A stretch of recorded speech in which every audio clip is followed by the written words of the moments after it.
शासकीय। औपचारिक में 2 अशासकीय और शासकीय।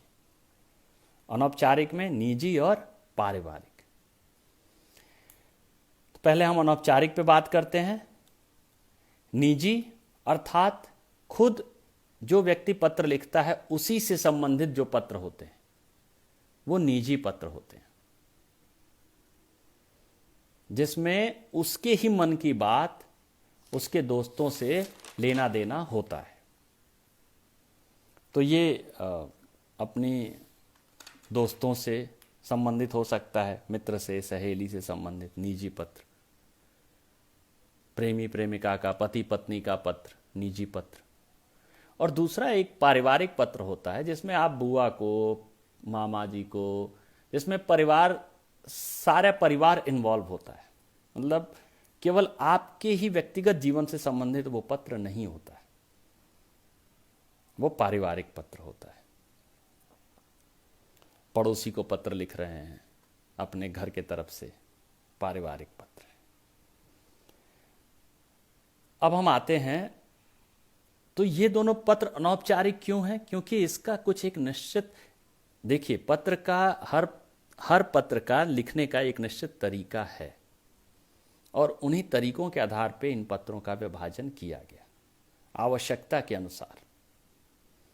जैसा जिस पत्र का उद्देश्य था उस पत्र को वैसी कैटेगरी में, वैसी श्रेणी में रखा गया। पत्र का उद्देश्य शासकीय क्रियाकलापों से संबंधित था तो उसे शासकीय पत्र में रखा गया, औपचारिक में रखा गया।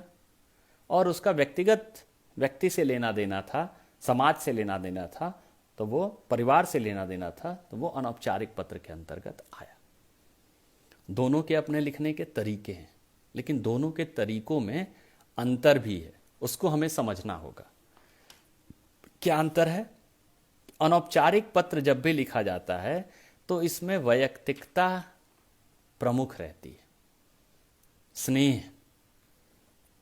क्रोध में भी पत्र लिखा जाता है, अनौपचारिक पत्र क्रोध में भी लिख सकते हैं। आपको किसी बात से गुस्सा आया, किसी बात से रोष उत्पन्न हुआ, क्षोभ उत्पन्न हुआ, तो आपने अपनी आपत्ति दर्ज कराई किसी मित्र के प्रति, तो वो भी अनौपचारिक पत्र है। तो अनौपचारिक पत्र का जो नियम है वो शिथिल है, बहुत कठिन नहीं है, जिसमें शैलीगत अंतर यह है कि वार्तालाप की शैली महत्वपूर्ण होती है अनौपचारिक पत्र में। और बताओ कैसे हो, कैसे चल रहा है, ये सब बातें आप इसमें लिख सकते हैं, जिसमें व्यक्ति की वैयक्तिकता उभर कर आती है। एक और अनौपचारिक पत्र पढ़कर लिखने वाले को भी समझा जा सकता है, उसकी मनस्थिति को जाना जा सकता है, उसके संदर्भ में कुछ मूल्यांकन किया जा सकता है, वह व्यक्ति कैसा है।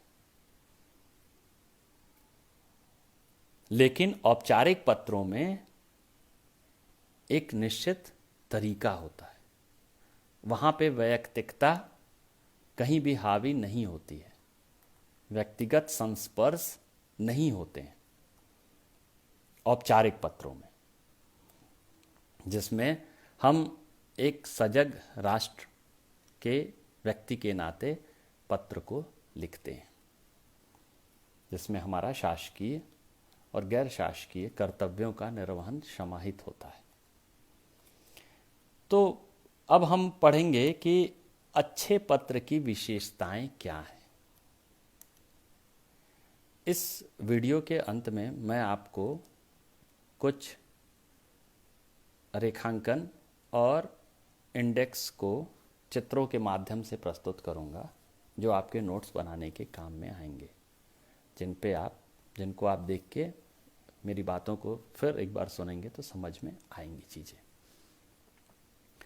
तो ये अच्छे पत्र की विशेषताएं क्या होती हैं, जो तीसरा प्रश्न बनता है हमारे परीक्षाओं में, उसके बारे में हमें समझना होगा। उससे पहले हमें जानना होगा कि पत्र लेखन कला क्यों होती है। पत्र लेखन को कला कहते हैं। कला दरअसल क्या है? कला का प्रमुख उद्देश्य होता है, कलाएं आकर्षित करती हैं, हमारे मन को प्रभावित करती हैं, हमारे मन को प्रेरित करती हैं। तो सामान्य सी बात को कहने के कई तरीके होते हैं, किसी भी बात को। अब नेहरू ने अपनी पुत्री इंदिरा के नाम पत्र लिखा, इंदिरा गांधी के नाम। एक पिता ने अपनी पुत्री के नाम पत्र लिखा, लेकिन वो पत्र हमारे लिए भी आज भी महत्वपूर्ण क्यों है? क्यों हम उस पत्र को पढ़ते हैं बहुत रुचि के साथ? या साहित्यकारों के बीच में जो पत्राचार होते हैं, पत्र व्यवहार होते हैं, उनकी बड़ी बड़ी किताबें अलग अलग प्रकाशित हैं। अब्राहम लिंकन ने अपने बेटे के नाम पत्र लिखा था। शिव शंभू के चिट्ठे, जिसमें पत्र शैली में वो लिखते हैं, क्यों? क्या उसकी विशेषताएं हैं? तो ये पत्र एक बातों को बहुत प्रभावोत्पादी ढंग से कहने का, उनमें एक क्षमता है, उनमें एक शैली है, उनका एक तरीका है। वह तरीका हासिल कर पाना वही कला है। तो वो तरीका वो कला हम कैसे हासिल करेंगे? एक अच्छा पत्र लिखते समय किन बातों का ध्यान रखेंगे, इसको समझना बहुत जरूरी है। और ये तभी जान पाएंगे जब हम जानेंगे कि अच्छे पत्र की विशेषता होती क्या है।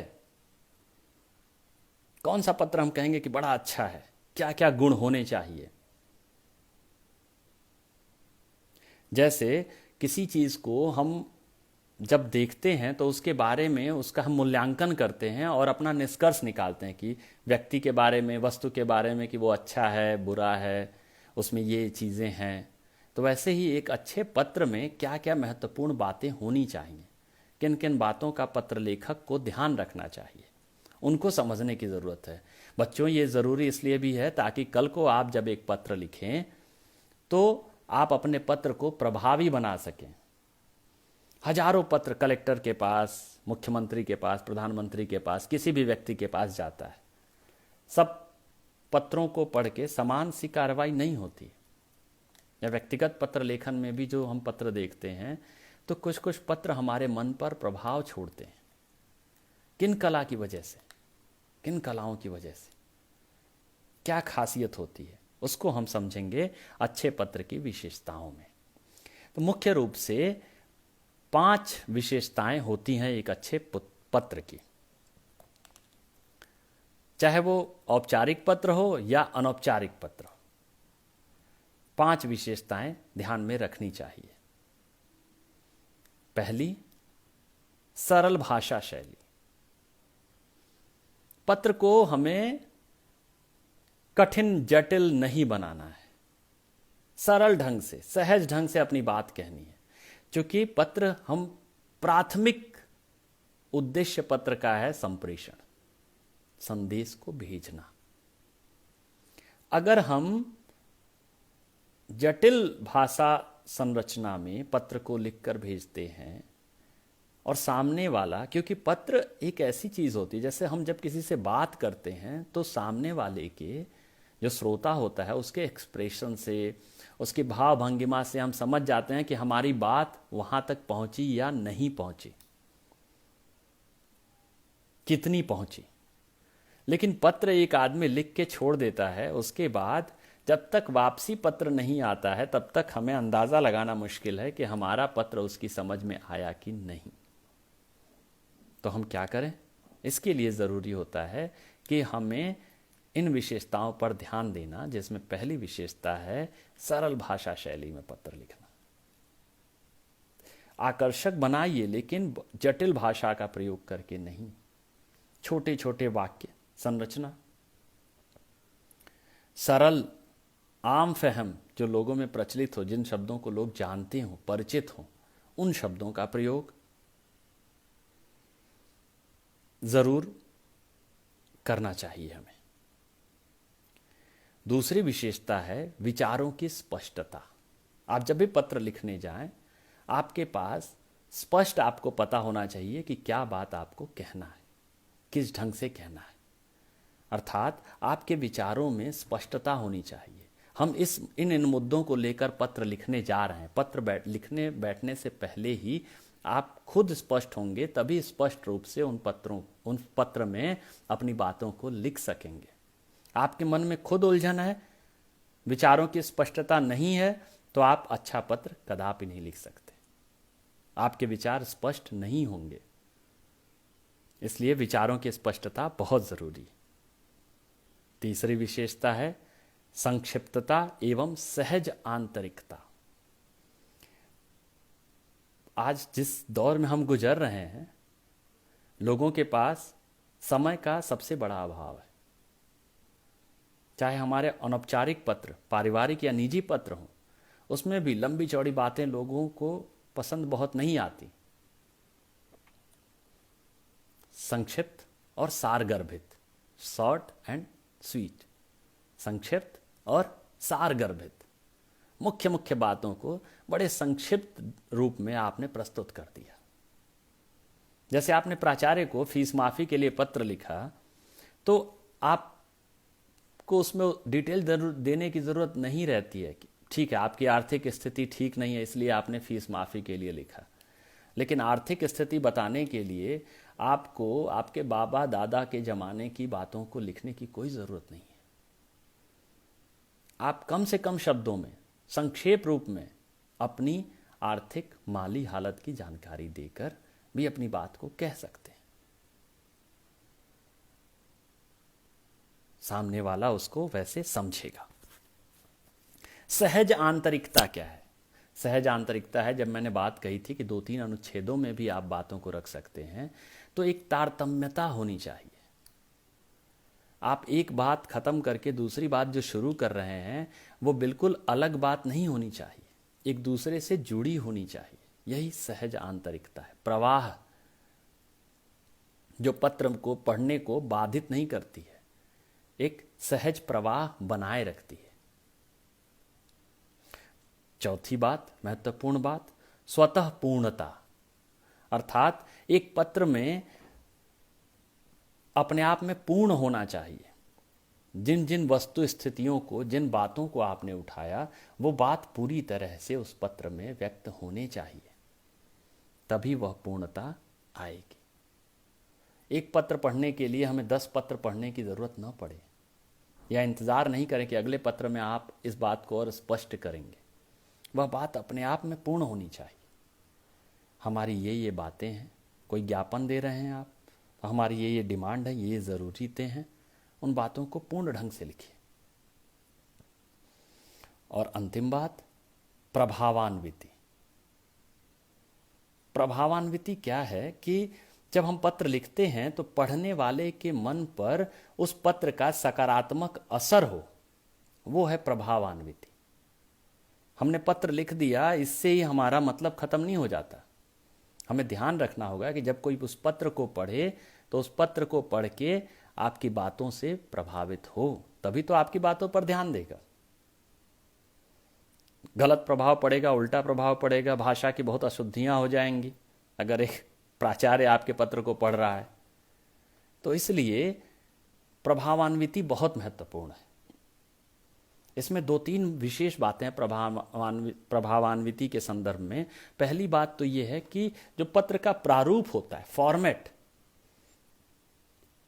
जो मैंने आपको पत्र लेखन के अंग के रूप में बताया कि प्रेषक तिथि कहाँ लिखना है, मूल संबोधन कहाँ लिखना है, अभिवादन शिष्टाचार कहाँ लिखना है, गौड़ संबोधन कहाँ लिखना है, तो जो उसका पूरा स्थापत्य होता है, पत्र का एक की संरचना होती है, वो संरचना सबसे पहले दिमाग पर प्रभाव डालती है।